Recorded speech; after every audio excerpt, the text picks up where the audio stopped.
Buenas noches, estimados participantes. En breves minutos estamos dando inicio al webinar del día de hoy.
Buenas noches a todos los participantes. Les saluda Brigitte Sotomayor, representante de Ingenium Escuela de Formación Profesional.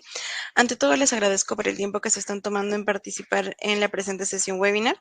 Tengo ahora mismo conectado al abogado Robinson Núñez, docente titular de nuestro programa de especialización en Derecho Administrativo, que es además el docente que se va a encargar de la exposición del día de hoy, que tiene como tema el Derecho Administrativo. Asimismo, me gustaría comentarles que vamos a desarrollar un índice.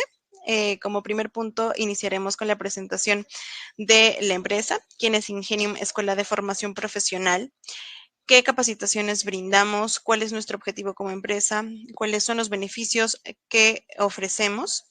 eh, y por qué ustedes deberían capacitarse con una de las mejores escuelas de formación profesional. De igual manera, les comentaré un poco acerca de nuestro docente a cargo y enseguida daremos pase a la exposición de nuestro docente, el abogado Robinson Núñez, para que él pueda desarrollar el contenido del tema que ya les hemos mencionado.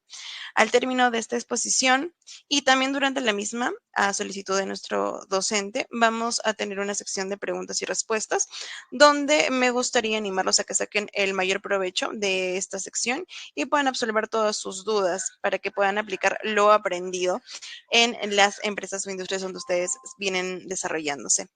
Finalmente, me gustaría comentarles acerca de la entrega del certificado. Como se les había comentado, este webinar ofrece un certificado gratuito. Estos serán enviados al correo electrónico con el que se han registrado en un plazo no mayor a 10 días hábiles. Para ello se les enviará un link para que puedan registrar sus datos. Este registro es indispensable para la emisión del certificado. Bien, me gustaría iniciar compartiéndoles un video acerca de nosotros para que puedan conocer más.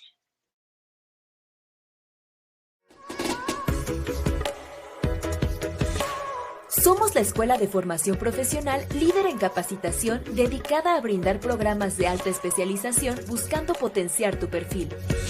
En Ingenium formamos profesionales competitivos aplicando una metodología de enseñanza de acuerdo a necesidades actuales de la educación con docentes de primer nivel y amplia experiencia en el sector. Contamos con 4 ventajas competitivas que harán de tu elección la mejor decisión. Calidad de docentes, altamente capacitados con maestrías y certificaciones internacionales. Control y seguimiento personalizado, para que en tu proceso de aprendizaje tengas la mejor experiencia. Clases online en tiempo real. Interactúa con tu docente y desarrolla casos prácticos. Seminarios web gratuitos, para que vivas la experiencia Ingenium antes de tomar una decisión. Especialízate, trasciende, crece. Ingenium, Escuela de Formación Profesional.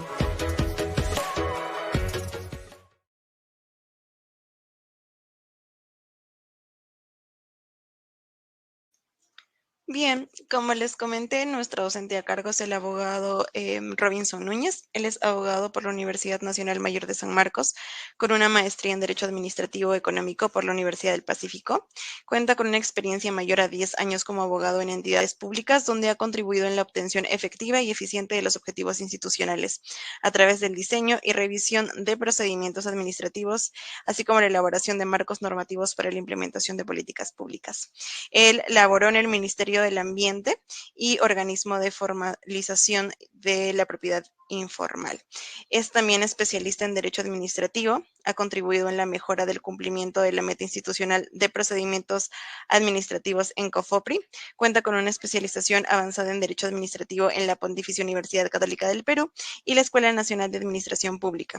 Actualmente se desempeña como especialista jurídico en la Autoridad Nacional de Servicio Civil. Bien, antes de iniciar con esta exposición, me gustaría indicarles dónde pueden ustedes dejarnos sus dudas para que nuestro docente pueda absolverlas. En la parte derecha de su pantalla hay un icono de chat. En este mismo icono, pues se va a desplegar el chat como tal para que ustedes puedan ingresar ahí todas sus consultas y puedan ser absueltas durante y al finalizar de la exposición. Bien, Robinson, lo dejo a cargo para que podamos dar inicio con su ponencia. Bien, muchas gracias, Brigitte, por la presentación. Bueno, para empezar, buenas noches con todos los presentes. Creo empezar agradeciendo a Ingenium por haberme permitido esta vez participar de este webinar donde vamos a tocar el tema del procedimiento administrativo. A ver, el procedimiento administrativo es uno de los temas medulares del derecho administrativo. Y es importante porque es el que va a regular digamos, el día a día de la administración pública. Cada vez que la administración interactúe con los ciudadanos, va a ser a través de un procedimiento administrativo. Entonces, he ahí la importancia de este procedimiento y es el tema sobre el que vamos a conversar y a desarrollar el día de hoy. Antes de continuar, voy a explicarles cuál es el contenido que vamos a desarrollar el día de hoy. Vamos a empezar por el concepto del procedimiento administrativo, cuál es su importancia, por qué es que está regulado en nuestro ordenamiento jurídico y por qué es que es tan estudiado también por la doctrina, bueno, nacional y extranjera, ¿no?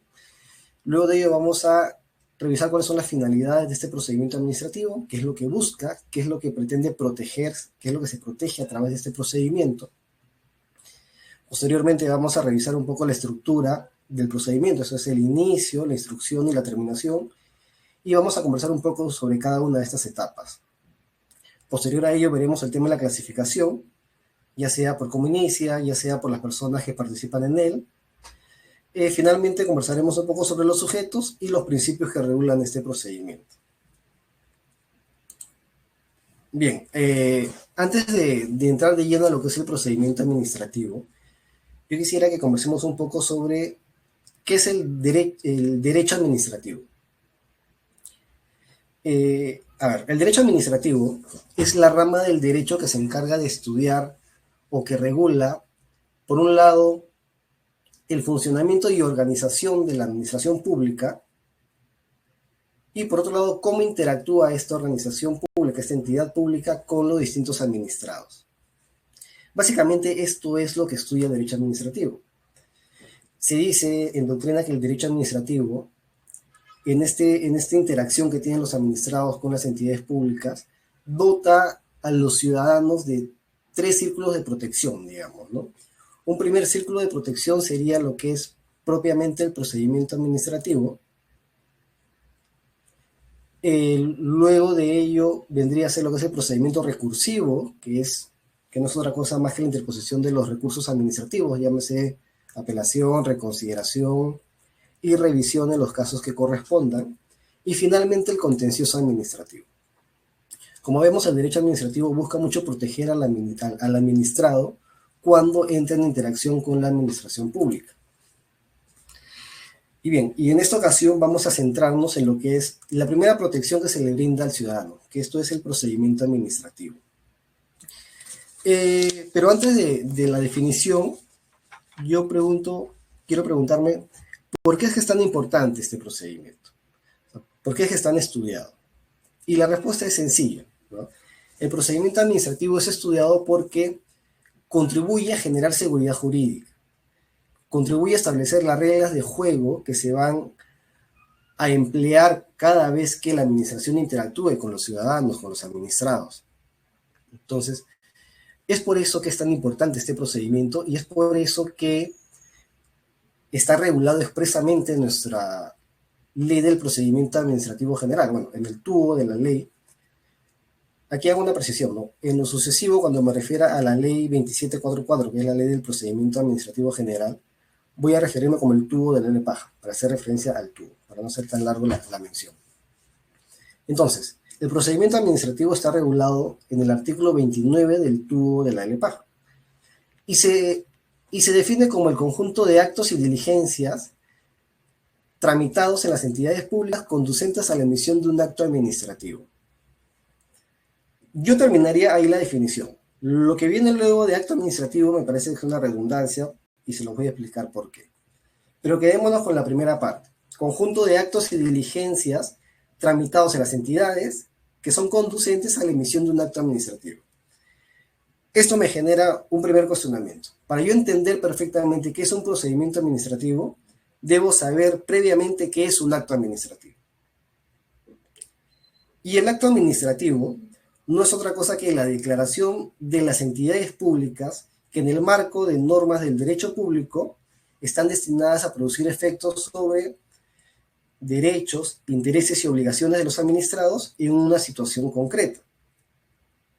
Como vemos, esta definición, más o menos que les acabo de dar de acto administrativo, es la que está establecida en la segunda parte de la definición de procedimiento administrativo que da la LPAG. Es por eso que yo creo que respecto a la definición establecida en el tubo del LPAG, nos podemos quedar solamente como conjunto de actos y diligencias tramitados en las entidades públicas que van dirigidas a la emisión de un acto administrativo.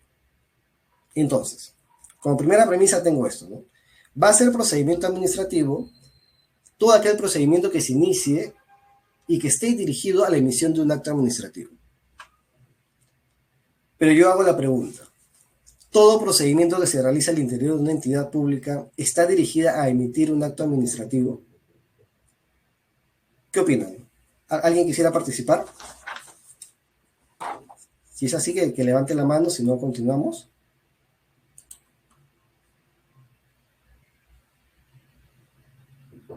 Bien. Bueno, la respuesta es que no todo procedimiento que se realiza al interior de una entidad pública está dirigido a emitir un acto administrativo.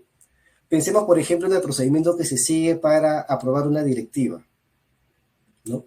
Si bien es cierto, en este procedimiento se realizan ciertas etapas, ciertas actividades, se solicitan ciertos informes para generar la opinión que va a aprobar la directiva, pero esta directiva no constituye un acto administrativo porque no está destinada a generar efectos en el administrado y menos en una situación concreta.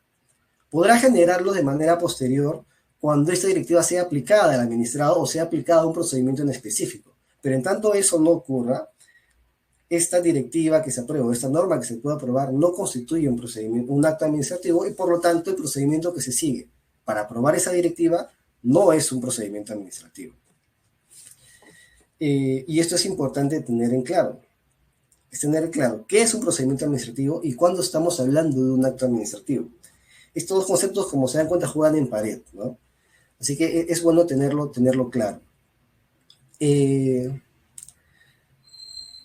Por ejemplo, el acto que designa a una persona en un cargo público, ¿será un acto administrativo? ¿Podría ser un acto administrativo? Y la respuesta es que sí, el acto que designa a una persona sí es un procedimiento administrativo, porque le va a dotar de una condición que antes no tenía. Antes era un ciudadano y ahora va a ser un funcionario o un servidor público dependiendo del cargo que asuma. Sin embargo, y en esa misma línea, con ese mismo ejemplo, una resolución que dé por terminada la designación de un funcionario público, ¿será un acto administrativo?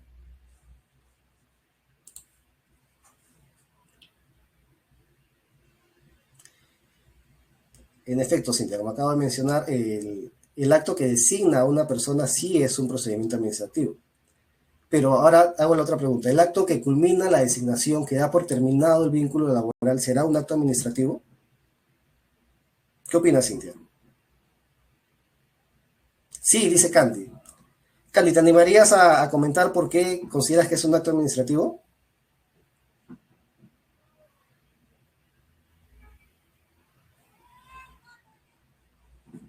Bueno.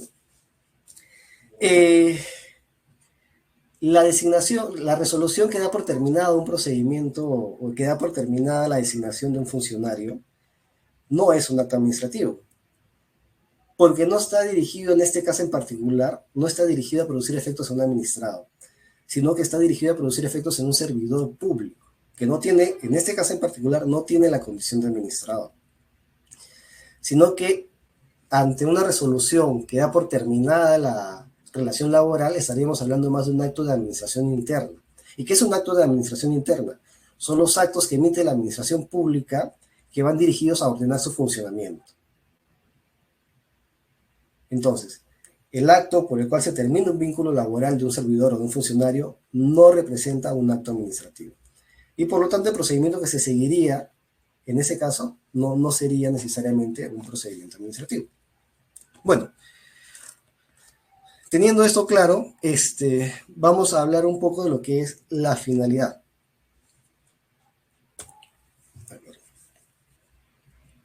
Bueno, antes de pasar a la finalidad, un tema adicional que no quiero que se me pase es que desde la doctrina del derecho administrativo se dice que el procedimiento administrativo tiene dos aspectos importantes, ¿no? Regula dos aspectos o materializa dos aspectos. Uno es el aspecto político, a través del cual se materializa el Estado de Derecho. Pero Robinson, ¿qué es el Estado de Derecho? El Estado de Derecho es aquel Estado que cumple con tres principios básicos.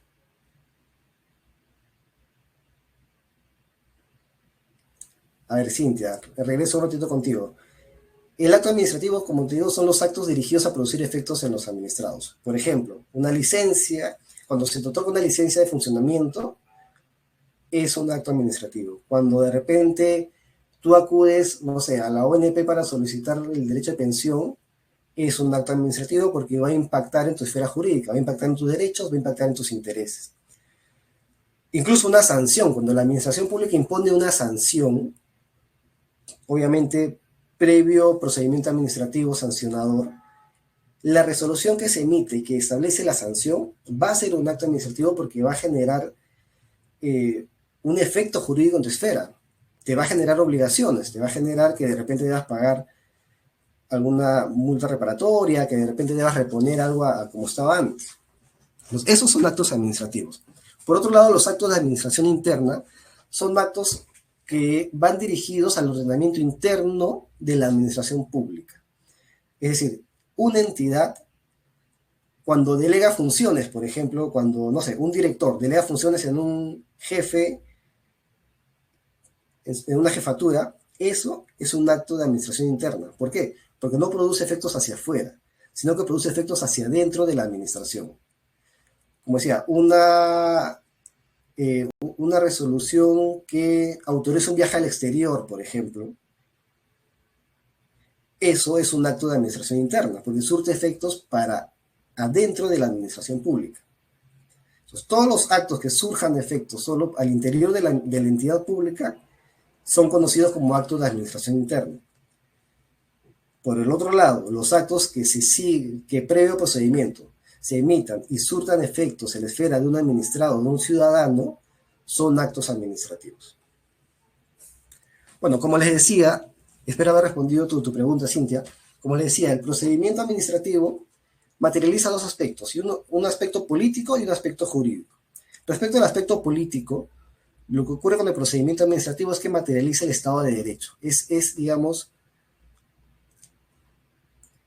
es lo que materializa.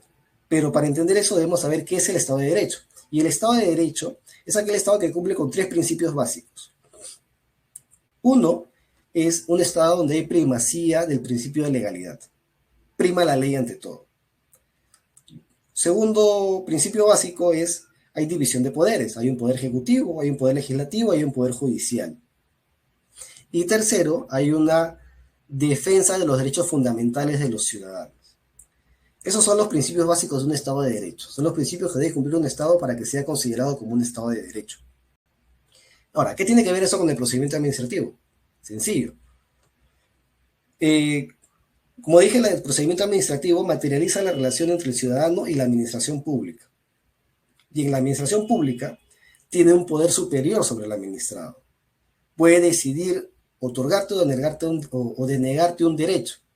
Pero esta decisión, este poder, debe ser ejercido conforme a la ley, conforme al principio de legalidad. Arbitrariamente, autoridad, no puedo decidir no otorgarte un beneficio si es que tú me has presentado todos los requisitos requeridos para otorgarte ese beneficio. Entonces, ahí hablamos de Estado de Derecho. Cuando el poder ejercido por el Estado está supeditado al principio de legalidad. Entonces, por eso es que se dice que el procedimiento administrativo es la materialización del Estado de Derecho. Y además que democratiza las decisiones de las entidades públicas porque cada decisión, cada acto administrativo que emita va a contar con la participación de los ciudadanos o del ciudadano en particular, quien va a poder presentar sus alegatos, va a poder presentar todos los argumentos que crean necesarios para que convencer a la administración pública de que le corresponde recibir tal permiso, tal autorización o tal beneficio de acuerdo a lo que corresponde. Entonces, ese es el aspecto político. Y el aspecto jurídico es el procedimiento administrativo como una herramienta de protección al administrado. Lo que hace el procedimiento administrativo es dotar al administrado de un cúmulo de derechos y garantías que van a permitir que no sea sujeto de un acto arbitrario. Y esa es una de las finalidades precisamente del procedimiento administrativo, que es tutelar los derechos e intereses de los administrados. Pero a ver, ¿cómo se materializan estos derechos e intereses de los administrados? ¿Cómo es que el ciudadano materializa este derecho? ¿Cómo es que acude a la entidad pública para solicitar algún beneficio o alguna licencia o algún permiso? ¿Alguien tiene una idea?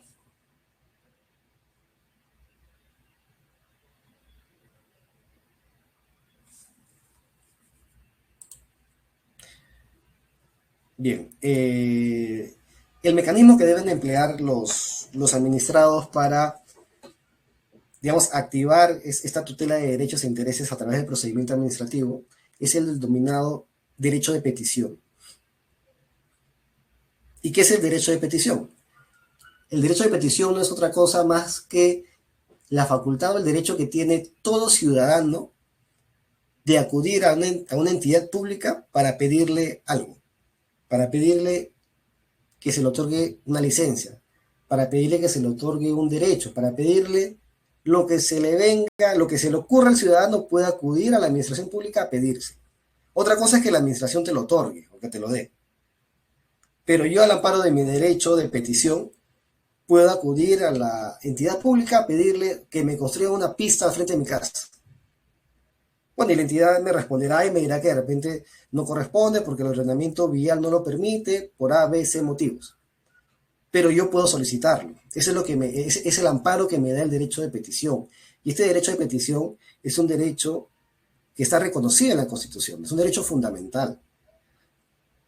Cada vez que yo acuda a una entidad pública, es obligación de esa entidad pública recibirme mi solicitud y darme una respuesta. No es obligación otorgarme lo que estoy pidiendo, pero sí debe darme una respuesta, así sea negándome lo que estoy pidiendo y sustentando por qué es que no corresponde otorgarme aquello que yo pido, que yo como ciudadano, como administrado, estoy solicitando. Ese es el amparo que da pues el derecho de petición. Y este derecho de petición ha sido desarrollado por la jurisprudencia constitucional, ¿no? Hay una sentencia muy interesante del tribunal del año 2002, si no me equivoco, donde desarrolla todo el contenido del derecho de petición e incluso hace una clasificación de las ramificaciones que puede tener este derecho de petición, ¿no? De cómo se puede manifestar, ya sea a través de una derecho de petición propiamente dicha, donde solicito un beneficio, una licencia, o a través de repente una petición consultiva, donde yo acudo a la administración pública no para que me otorgue algo, sino simplemente para que me disipe una duda respecto de alguna de sus funciones. Entonces, hay todo un desarrollo muy rico del derecho de petición, bueno, que por cuestiones de tiempo no lo vamos a tratar acá, pero que va a ser desarrollado en el programa que llevemos. Bueno, por un lado, la finalidad del procedimiento es tutelar los derechos e intereses de los administrados. Por otro lado, tenemos que lo que busca el procedimiento administrativo es también asegurar la satisfacción del interés público. Pero a ver, ¿qué es el interés público? Es la primera pregunta que salta, ¿no? En palabras sencillas, digamos que el interés público es el interés de la colectividad, es el interés de la sociedad en conjunto. Cuando, por ejemplo, una persona acude a una municipalidad para solicitarle una licencia para abrir un restaurante, por ejemplo, la administración pública debe verificar que se cumplan con los requisitos para otorgar esta licencia, pero ¿cuál es la finalidad de estos requisitos? Es verificar que este restaurante que se pretende abrir no representa un riesgo para la salud de las personas, no representa un riesgo para la tranquilidad de las personas, no va a afectar el orden público. Ahí es como se manifiesta el interés público, verificando que el interés individual de la persona puede ejercitarlo, pero sin afectar al interés general de la comunidad.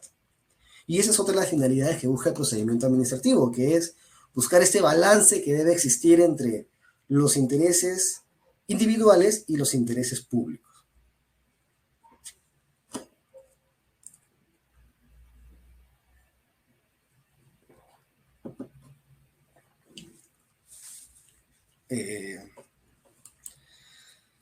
Bien, habiendo conversado ya sobre lo que es el procedimiento administrativo y las finalidades, vamos a tratar un poco sobre la estructura de procedimiento.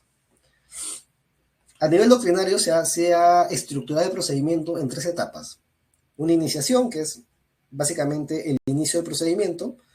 Una instrucción, que ya es donde se va a evaluar digamos, la solicitud y los elementos que haya presentado el administrado para sustentar su solicitud. Y la terminación, ¿no?, que es la resolución final del procedimiento. Cuando hablamos de iniciación del procedimiento, hay que tener en cuenta que el procedimiento administrativo puede ser iniciado de 2 maneras. Una es de oficio, y esto ocurre cuando la administración, por propia decisión, inicia el procedimiento. Por lo general son procedimientos sancionadores, o de fiscalización en algunos casos. Y puede ser iniciado también a iniciativa de parte. Y esto es cuando un administrado ejerce su derecho de petición. ¿Cuál es el efecto del inicio? Bueno, una vez iniciado el procedimiento surgen principalmente 3 consecuencias. La primera, y de saque, es la obligación que va a tener la autoridad pública que está a cargo de ese procedimiento de impulsarlo y de culminarlo. Uno de los principios que regula el procedimiento es el impulso de oficio. Y no es otra cosa que la obligación que tiene toda autoridad pública de que una vez iniciado el procedimiento debe ejecutar las diligencias necesarias para poder culminar ese procedimiento. Una segunda consecuencia es la posibilidad de que se emitan medidas cautelares. A diferencia de lo que ocurre en los procesos judiciales, donde sí es posible emitir una medida cautelar fuera del proceso, en los procedimientos administrativos no es posible esto. En los procedimientos administrativos solo es posible emitir una medida cautelar cuando se ha iniciado un procedimiento administrativo. Básicamente, estos son los 2 principales efectos que tiene el inicio de un procedimiento administrativo. Luego, como segunda etapa, tenemos la instrucción. Aquí yo quisiera hacerles mención de que en nuestra ley del procedimiento administrativo, esa instrucción ha sido dividida en 2 subetapas. Se ha regulado, por un lado, la instrucción propiamente dicha, como aquella etapa en la que se recaudan pruebas, se ejecutan las diligencias que sean necesarias para ayudarme a formar mi decisión, a tomar mi decisión. Y por otro lado, una segunda etapa denominada sustanciación, que no es otra cosa que la evaluación de las pruebas recogidas para determinar, pues, la decisión final del procedimiento. En mi opinión, tanto la instrucción como la sustanciación forman parte de una sola etapa, que es la instrucción, en donde la autoridad administrativa va a realizar todos los actos que sean necesarios para la determinación y comprobación de los hechos que van a llevarlo a decidir otorgar o no otorgar el beneficio, el derecho o imponer la sanción correspondiente. Entonces, esta es la etapa de instrucción. Luego de ello, ya sigue la terminación del procedimiento administrativo. Y aquí, digamos, la figura por excelencia que va a terminar un procedimiento administrativo es el acto administrativo. El acto administrativo, que va a estar recogido en una resolución. Cuando nosotros veamos la regulación del tubo del LPAG, vamos a leer mucho de resoluciones en vez de actos administrativos. Porque la resolución es el documento por excelencia que recoge los actos administrativos. Sin embargo, no es el único instrumento que recoge actos administrativos. El acto administrativo podría ser contenido de repente en un oficio, en una carta que emite la entidad pública dirigida al administrado, siempre que esta carta tenga un impacto sobre los derechos e intereses del ciudadano, y bueno, y haya sido emitido, pues, por una autoridad con competencia y con todas las formalidades que exige la ley, ¿no? Entonces, esta idea quiero que quede clara. El acto administrativo es tal no por estar contenido en una resolución, sino que también puede estar contenido en una carta, en un oficio o en cualquier otro documento que emita la administración pública y que genere un impacto en los derechos, intereses o obligaciones de un administrado en una situación concreta. Idea fuerza. Entonces, la primera forma de culminar un procedimiento administrativo es a través de una resolución que contiene un acto administrativo. Pero ¿qué pasa cuando, por ejemplo, cuando se ha vencido el plazo para resolver el procedimiento y la autoridad competente no ha cumplido con emitir la resolución? ¿Qué puede hacer el administrado en esos casos? En esos casos lo que ocurre es que opera el denominado silencio administrativo, ya sea positivo o negativo. ¿Qué es el silencio administrativo? El silencio administrativo no es otra cosa que un acto administrativo ficto a través del cual la administración otorga o deniega un derecho, incluso sin pronunciamiento expreso por parte de la administración. Hay procedimientos que están regidos o que están regulados por el silencio administrativo positivo y hay otros que están regulados por el silencio administrativo negativo. Robinson, ¿y yo cómo sé cuál es uno y cuál es otro? Pues sencillo, señores. Por mandato legal, toda entidad pública debe tener un TUPA. ¿Qué es un TUPA? Es un texto único de procedimientos administrativos. Y todos los procedimientos que se pueden llevar en esta entidad pública deben estar recogidos en este TUPA, en este instrumento que es denominado TUPA. Aquí, además de poner, digamos, es como un listado donde tú tienes procedimiento administrativo, quién es la autoridad competente para resolverla, cuál es el plazo que tiene para resolverla, y si está sujeto al silencio administrativo positivo o negativo. Bueno, y además te indica pues cuáles son los recursos administrativos que puedes interponer contra esto. Ese es el silencio administrativo. Ahí junto a la resolución, como primera forma de combinar el procedimiento, resolución. Segunda, silencio administrativo positivo o negativo. Tercera es el desistimiento. ¿Qué es el desistimiento? En palabras sencillas, el desistimiento vendría a ser como el arrepentimiento que tiene un administrado respecto de la solicitud que presentó. Yo presenté una solicitud para que se me otorgue una pensión, por ejemplo, pero luego me di cuenta que no la necesito y ya no quiero que me lo otorguen. En ese caso, lo que yo hago es presento un desistimiento a la entidad pública donde le digo, oye, esa solicitud que te presenté, ya no la quiero, por favor, dala por no presentada. Y este desistimiento se puede presentar en cualquier etapa del procedimiento, incluso habiendo resolución de primera instancia. Ojo, puede ser presentada hasta antes de que se notifique la resolución de segunda instancia. Y ojo que dice notifíquese, la ley lo regula como hasta antes de la notificación, no de la emisión de la resolución, sino de la notificación. Y esto es importante porque todo acto administrativo que emite una entidad pública puede ser notificado en un plazo de hasta 5 días hábiles, de acuerdo a lo que dice la ley. Entonces, podría ocurrir que yo emita mi resolución de segunda instancia y que en el día 3 de haberla emitido, aún sin notificarla, me ingrese un desistimiento por parte del administrado. En ese caso no me va a quedar más y hay que aceptar el desistimiento. Y mi resolución que había emitido cae. Candy nos pregunta cuál es el plazo para el silencio administrativo. Bien, el silencio administrativo, Candy, se aplica principalmente en los procedimientos de evaluación previa. Esto lo vamos a ver en la siguiente lámina, pero te adelanto un poco. Los procedimientos de evaluación previa son aquellos procedimientos donde el cual, bueno, en principio que se inicia una solicitud de parte, es decir, un ciudadano va y presenta una solicitud a la entidad pública pidiendo, sigamos el ejemplo de la pensión.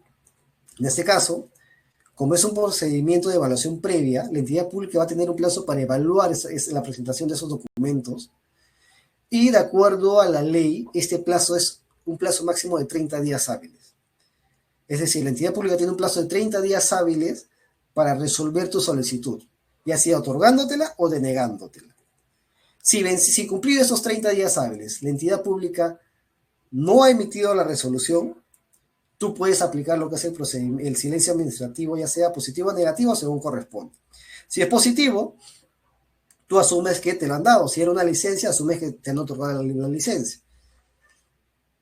Si es un silencio administrativo negativo, tú asumes que te han denegado tu solicitud y por lo tanto te encuentras habilitado a presentar tu recurso de apelación o tu recurso de reconsideración como crea más conveniente.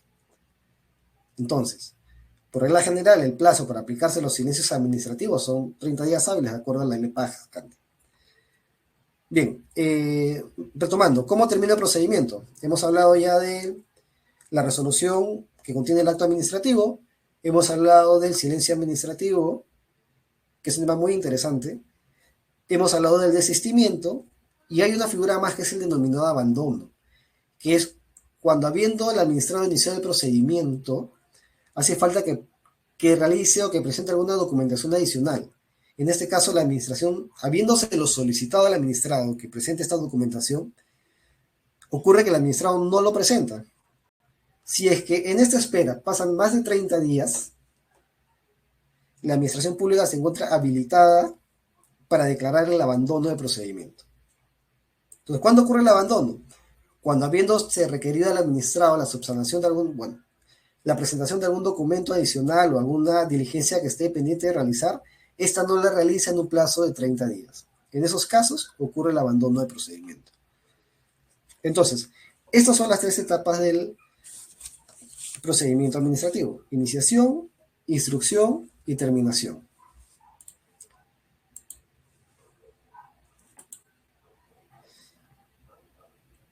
Ahora vamos a seguir con lo que es la clasificación de los procedimientos administrativos. Hay distintas clasificaciones. Yo he tomado esas 3 que me parecen son las más importantes y son las que en cierto modo están recogidas por nuestro tubo del LPAR. Los procedimientos administrativos pueden ser clasificados por su inicio. Y por su inicio pueden ser clasificados de oficio o a solicitud de parte. Eso lo hemos hablado un poco ya en la diapositiva anterior, pero solamente para reforzar, ¿no? Cuando es de oficio, es iniciado por la propia autoridad administrativa. Y esto puede ser por decisión propia, por decisión de su superior jerárquico, debidamente motivada y sustentada, o puede darse por la presentación de una denuncia administrativa. Pero veamos, ¿qué es una denuncia administrativa? La denuncia administrativa no es otra cosa que la comunicación que realiza un ciudadano a una entidad pública, a través del cual, valga la redundancia, le comunica sobre la posible ocurrencia de un hecho ilícito administrativo o de una infracción administrativa, que no es otra cosa que alguna acción que vulnere un mandato legal. Esa es la denuncia. Cuando yo acudo a la administración pública y le digo, oye, en tal situación se ha vulnerado la norma, y si está dentro de las competencias de la administración pública, de esa entidad pública, y si existen elementos suficientes, la entidad pública va a decidir iniciar el procedimiento, ojo, de oficio. En ese caso, ante una denuncia, no se inicia un procedimiento de parte, es un procedimiento de oficio. Y esto tiene una implicancia práctica, porque significa que aquella persona que presentó esa denuncia no va a formar parte del procedimiento que se haya iniciado. ¿Por qué? Porque no es de parte, es un procedimiento de oficio. Y ese procedimiento de oficio se dirigirá contra la persona denunciada, a quien se le notificará el inicio del procedimiento, se le señalará cuál es el hecho o la infracción que se le está imputando, para que esta persona tenga derecho de defenderse y presentar los argumentos que considera necesario, y luego de ello se resolverá en algún sentido, ¿no?, el procedimiento. Entonces, esos son los procedimientos que se inician de oficio. Por otro lado, tenemos los procedimientos que se inician a solicitud de parte, que son los que más ocurren, que son cuando un administrado presenta una solicitud, ¿no?, una determinada solicitud para solicitar una licencia, un permiso, un beneficio, lo que corresponda.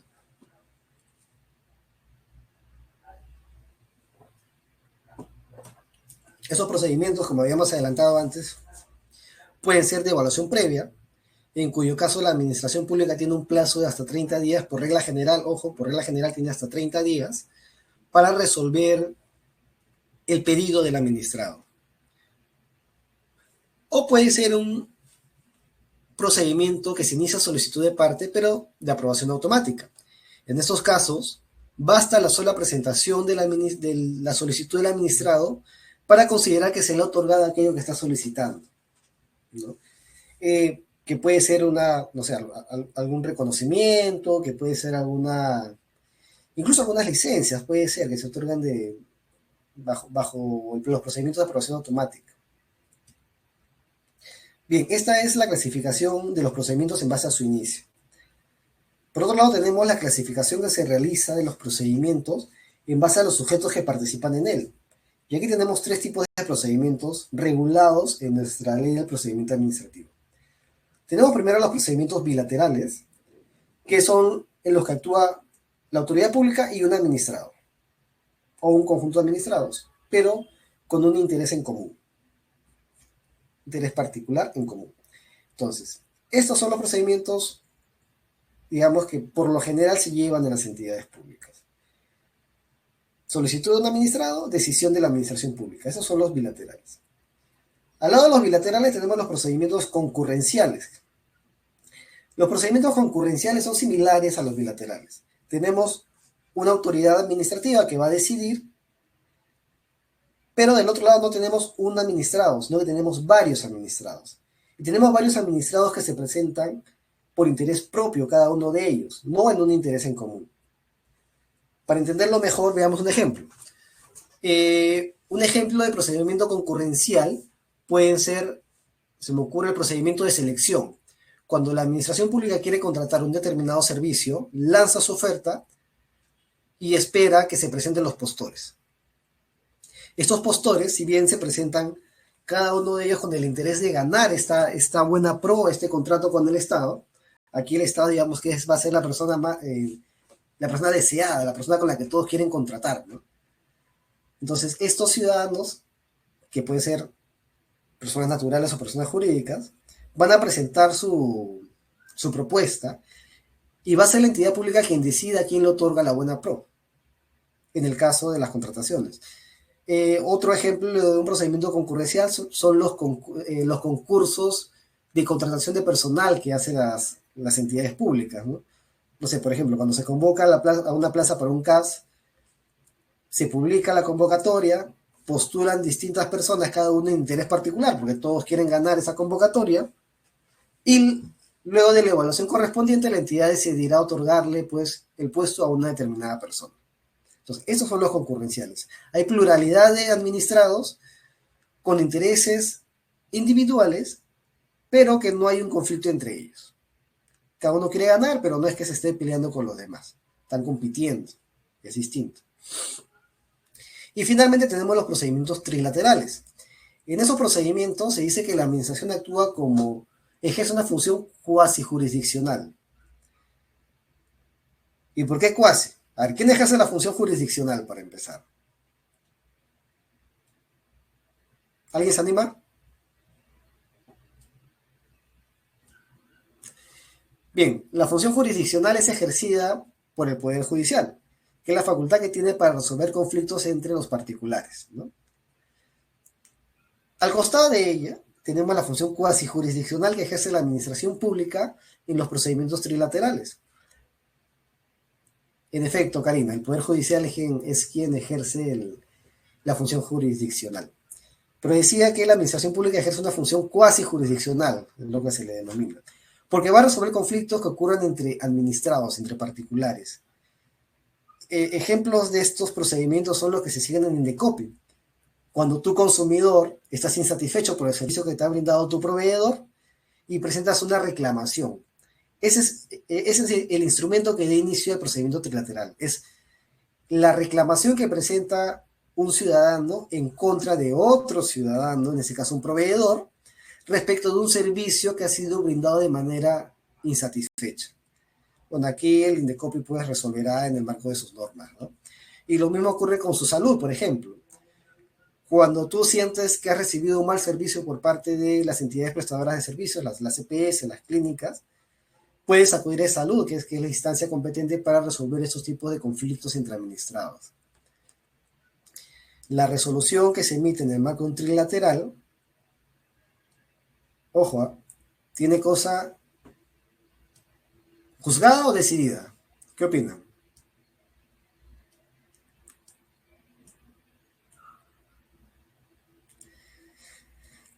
La cosa juzgada es aquella en la que ya ha habido un último pronunciamiento por parte del Poder Judicial. La cosa decidida es aquella donde se ha agotado todo el procedimiento administrativo, ¿no? Ya llegada a segunda instancia, se ha emitido pronunciamiento en segunda instancia y la administración ya no puede opinar más sobre esa cuestión, porque ya agotó su participación. Si tú como ciudadano estás disconforme con esa resolución de la administración, queda expedito tu derecho para que a través de un proceso contencioso administrativo acudas al Poder Judicial. Y ahí obtendrás la cosa juzgada. Entonces, ese es el procedimiento trilateral. Como les digo, es un procedimiento cuasi jurisdiccional donde existen pluralidad de administrados, pero que aquí, a diferencia del concurrencial, donde también hay pluralidad de administrados, en el trilateral sí hay un conflicto entre los administrados participantes del procedimiento. Ese es el trilateral.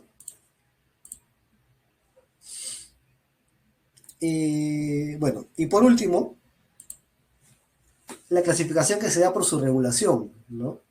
Y eso también un poco recogiendo lo de la ley del procedimiento administrativo, la LEPA. Podemos clasificarlo como el procedimiento regular, que es el procedimiento lineal, donde se solicita algo a la administración pública y esta decide si lo otorga o no. Y procedimiento especial, que ya tiene una regulación distinta, con ciertas particularidades. Esos procedimientos especiales han sido reconocidos en nuestra LEPA como dos principalmente. Uno es el procedimiento sancionador, a través del cual la administración pública investiga si es que ha ocurrido una falta administrativa, que no es más que un ilícito es el incumplimiento de una obligación por parte de los administrados. Entonces, la administración pública investiga el cumplimiento de esta falta administrativa y de encontrar evidencia que demuestre que en efecto ha ocurrido esa falta administrativa, impondrá la sanción correspondiente. Aquí uno de los principios básicos del procedimiento sancionador regulados en nuestro ordenamiento es el principio de imparcialidad objetiva. ¿Qué significa esto? Que en el procedimiento administrativo existen dos autoridades, una autoridad instructora y una autoridad resolutiva. A diferencia del procedimiento lineal, del procedimiento regular, donde la misma autoridad va a recabar las pruebas, los elementos probatorios y va a decidir sobre el fondo, si se te otorga o no el beneficio, el derecho. En el sancionador no. En el sancionador vas a tener una autoridad instructora que va a recabar las pruebas, va a actuar, va a realizar las diligencias que sean necesarias para verificar el cumplimiento o no de la falta administrativa. Y luego vas a tener una autoridad sancionadora distinta de la instructora, quien va a analizar las pruebas y determinar si corresponde o no imponerte una sanción. Y esto es así porque la autoridad que ha hecho la investigación ya está, digamos, contaminado por decirlo de algún modo, contaminado, y puede ser que ya haya formado una convicción sobre el fondo. Entonces, esto no le genera garantías necesarias al administrado para saber que va a recibir una decisión final con la debida objetividad del caso, ¿no? Por eso es que nuestro procedimiento se ha regulado de esta manera.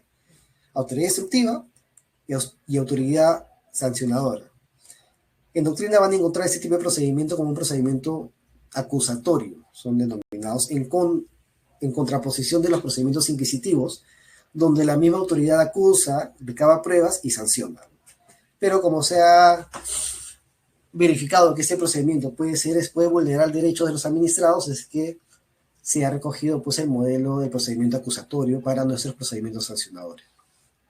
Y finalmente tenemos el procedimiento trilateral, que bueno, ya lo hemos conversado en la anterior clasificación, así que en ese punto me parece que no hay más que agregar.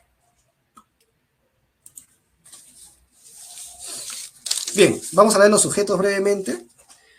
Por un lado tenemos a la autoridad administrativa, quien va a actuar en base a su competencia. ¿Y dónde está recogida esta competencia? En la ley, en la Constitución, en sus reglamentos internos. Ahí está regulada la competencia que tiene una autoridad para decidir o no sobre un asunto puesto a su consideración. Esta competencia es inalienable, es decir, no puedes modificarla, no puedes renunciar a ella. Si la ley te ha dado una competencia, te encuentras en obligación de ejecutarla, y ejecutarla además dentro de los plazos que se te han establecido, porque de no hacerlo, eres pasible de una sanción administrativa. Es una falta disciplinaria el no resolver dentro de los plazos establecidos en la norma. El único supuesto en el que una autoridad puede dejar de resolver es cuando presenta una abstención. ¿Y cuándo puede presentar una abstención? Cuando la autoridad recibe el expediente e identifica que puede surgir un conflicto de interés que le impida resolver con objetividad el procedimiento. Se me ocurre. Pepito viene a pedirme que se le otorgue la pensión, su derecho de pensión, pero Pepito es mi enemigo de toda la vida. Entonces yo voy a tener una carga subjetiva orientada a negarle ese derecho, ¿no? Entonces, en esta situación, al yo advertir este posible conflicto de interés, ¿qué hago? Presento mi abstención. Digo, acudo a mi superior jerárquico y le digo, jefe, en este caso no puedo resolver porque hay un conflicto de interés que puede afectar mi decisión final del procedimiento. En esos casos ya será competencia del superior jerárquico disponer qué autoridad va a resolver el caso en tu reemplazo. Pero ese es uno de los únicos supuestos que permiten desistirte de ejercer tu autoridad. Por otro lado, tenemos al administrado. A ver, ¿todo ciudadano es un administrado? Les pregunto. ¿Ustedes qué opinan?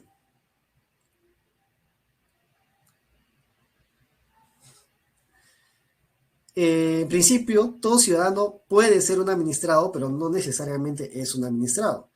El ciudadano va a ser un administrado una vez que inicie o se encuentre en curso en un procedimiento administrativo. Ahí adquiere la condición de administrado. En tanto eso no ocurra, será una persona que tiene un interés sobre el procedimiento, que tiene un derecho, pero en tanto no sea persona y no forme parte del procedimiento, no tiene la categoría de administrado en el procedimiento. Bien, entonces, exacto, Candy, el administrado es quien realiza algún trámite, quien está gestionando algún procedimiento.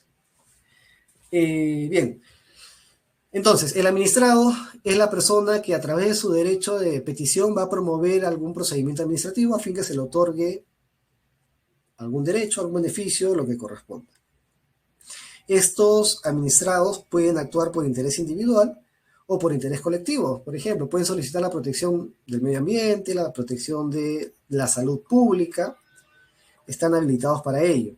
Esos administrados pueden ser personas naturales, pero también pueden ser personas jurídicas, siempre que actúen a través de sus administrados. E incluso, en algunos casos, las propias entidades públicas actúan como administrados en algunos otros procedimientos, ¿no? Bien.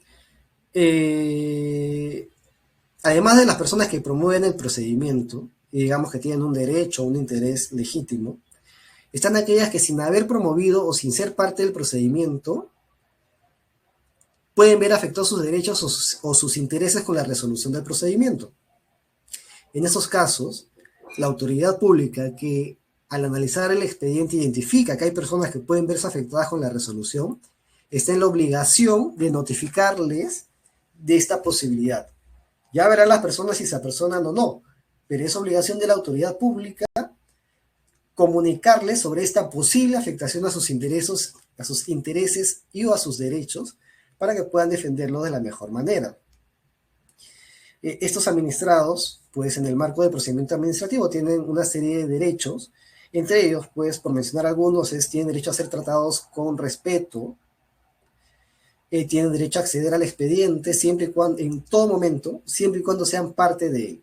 Si no son parte del expediente, bueno, lo pedirán de repente por transparencia, pero no pueden acceder inmediatamente al expediente porque de repente eso podría vulnerar la privacidad de los demás administrados.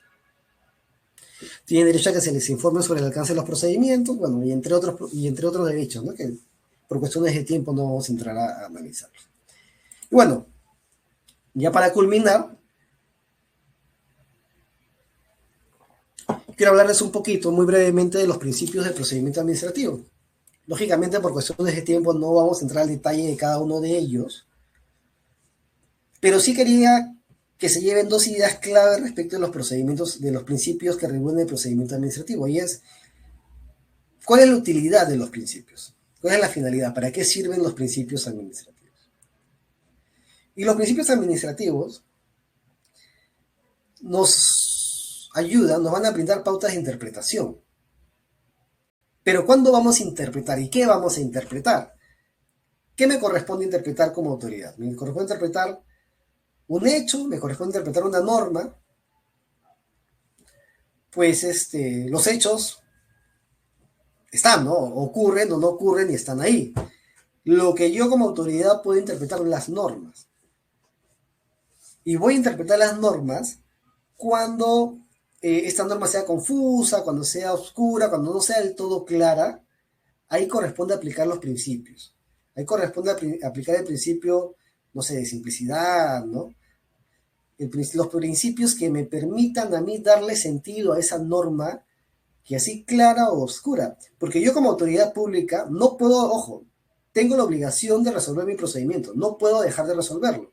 Entonces yo no puedo decir, oye, no lo he resuelto, porque es que esta norma no es clara. Pues a ver, por ejemplo, me pide que las personas vengan con polo azul, pero no me dice si el polo azul debe ser un azul noche, un azul eléctrico, no lo sé. Bueno, en esos casos aplicarás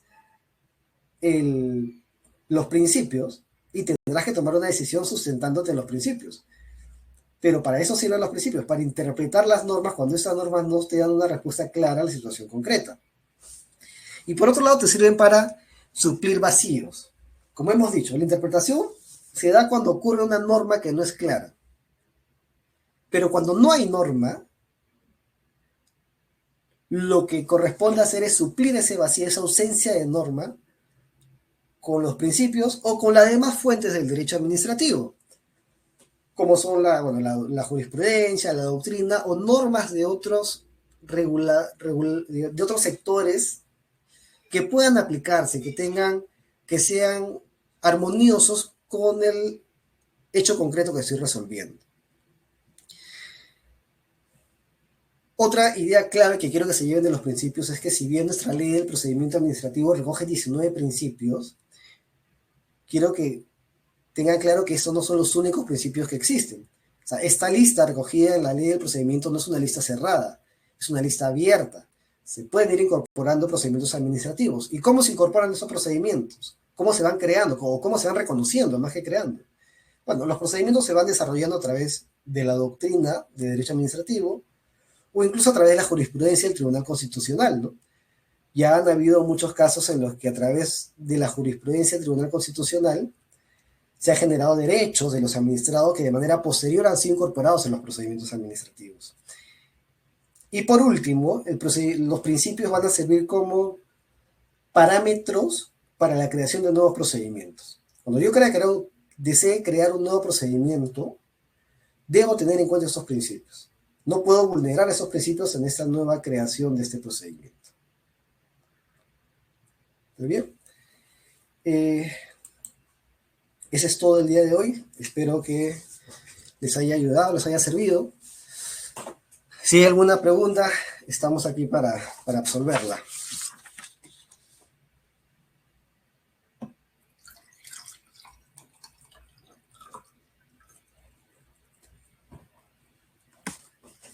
¿Qué dice? ¿Nadie se anima?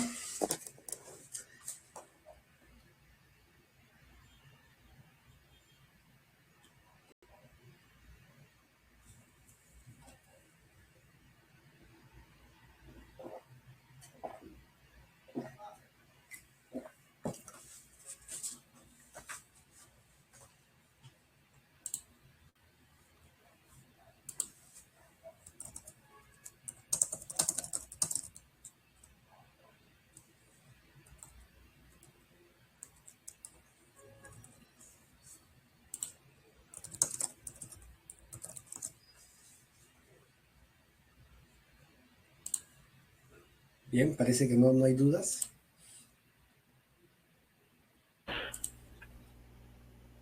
Estimados alumnos, recuerden que pueden hacer sus consultas por chat. Por favor, redáctenlas para que el docente pueda absolverlas ahora.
Bueno, no habiendo consultas, con eso terminaríamos el webinar de hoy. Muchas gracias, profesor, por su exposición.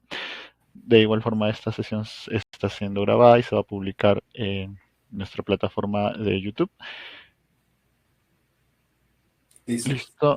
Por favor, estimados alumnos, recuerden por favor completar el cuestionario o bueno, la encuesta para también validar su nombre completo con el cual van a recibir el certificado. Listo. Nuevamente muchas gracias profesor por su exposición y con esto ya terminamos el webinar de hoy. Hasta luego. Listo, muchas gracias.